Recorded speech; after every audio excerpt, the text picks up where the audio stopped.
Mas masarap pa ito sa paboritong chips nyo dahil freshly harvested ito. For today's video, magluluto tayo ng isa sa paborito nating kutkutin habang nanonood tayo ng paborito nating movie at TV. Tala, simulan na natin. At before that, mag-harvest muna tayo ng cassava or balanghoy. Dahil meron tayong kunting tanim at nahirapan tayong i-harvest ito dahil malaking puno ang napili natin.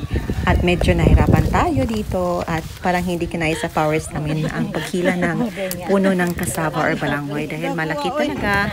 At ito na, after a few minutes, ayan, happy talaga tayo dahil nakuha natin. Pero ayan, durog-durog na talaga siya. At napakadaming bungang mga mamis. Ayan, ang sarap nitong ilaga. At ang dami talagang recipe ang mga gawa natin dito. Kaya comment down below mga mamis kung anong paborito nyong lutong cassava ang the best sa merienda. Ayan, ito na, hiniwan na natin ito. At since freshly harvested ito, naisipan kong gumawa ng chips mga mamis. Kasi paborito talaga ng mga bata ang bumili ng chichirya sa tindahan. At since madami tayong cassava, so gagawa na lang tayo ng paborito nating chips. Ayan, in-slice lang natin ito. At since freshly harvested ito, hindi tayo mahirapang i-slice ito. At ayan, in-slice na natin yan ng manipis lamang. I-continue lang natin hanggang sa matapos natin lahat. At medyo madami-dami ang gagawin natin mga mamis dahil napakadali lang talaga maubos ito. Lalo na kapag nanonood tayo ng TV at saka movie. Ayan, nagkakaintong tayo ng mantika.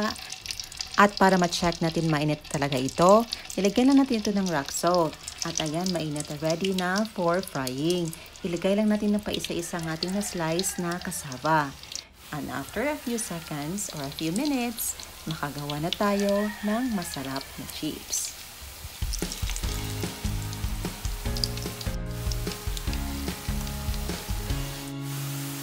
I will take a little trip over yonder, so I can take a look around. Napakadali lang gawin ito mga mamis. Very easy, quick recipe. At ayan, after a few minutes, naging malutong na ang ating cassava. At naging crunchy na ito mga mamis. O diba, napakadali na lutuin. So, lutuin lang natin yung natira pa hanggang sa matapos.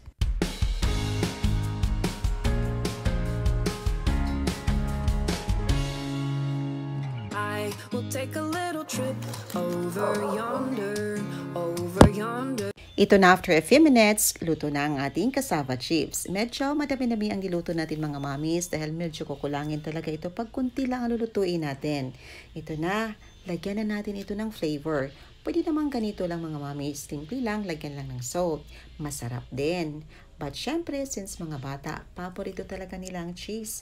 Kaya maglagay tayo ng cheese powder. Nasa sa inyo mga mamis kung gaano kadami ay inyong ilagay. But the more, the merrier. Ayan, isi-shake lang natin yan. And after a few minutes, makagawa na tayo ng cheesy cassava chips. Bali, tatlong flavor ang gagawin natin dito. Yung plain, may salt, at saka syempre yung paborito natin, yung may cheese. At itong isa naman nilagyan na natin ng kunting fine salt. I-shake lang natin para ma-fully combine or mix ang fine salt sa ating cassava chips. Maganda din itong mga negosyo mga mamis dahil maliit lang ang puhunan. At kung meron kayong sariling tanim, syempre makakalibre tayo at mas makakamura tayo. Ito na mga mamis ang plain na nagawa natin. Super crunchy talaga ng ating cassava chips mga mamis. At syempre, excited na tayo yung tikman ito. At syempre, tikman natin kasama ng aking anak. Dahil paborito niya ang mga chichirya, lalo na kung may cheese flavor ito. Ito na, nasapan talaga tayo. At yung anak ko kumuha pa ng isa at hindi talaga nakatiis, sumali pa talaga siya. I-enjoy talaga namin yung nagawa natin cassava chips mga mamis. Masarap ang may cheese. Yun ang paborito ng anak ko. But sa akin yung plain lang dahil simple at very crunchy rin ito.